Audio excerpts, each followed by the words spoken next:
Hello guys, इस गाड़ी के टायर फट गए हैं। हम आए हैं इस गाड़ी का टायर चेक करने के लिए।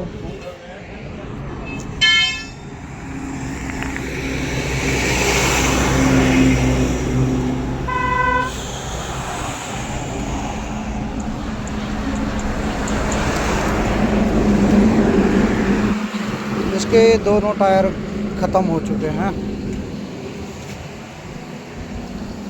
अब हम इसमें और टायर चढ़ाएंगे। अभी गाड़ी टायर लेके आई है इसकी।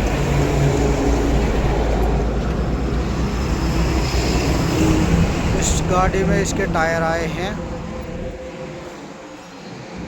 ये गाड़ी है, इस पर गुड कैरियर लिखा हुआ है। अभी हम इसमें जैक लगाते हैं। जैक लगा करके इसका टायर चेंज करेंगे। रात का समय है, बहुत दिक्कत होती है रात के समय में टायर वायर फिट करना, काम करना।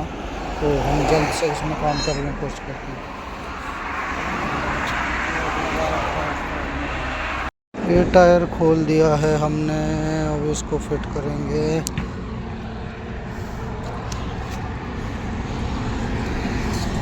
ये जो नंबर है ना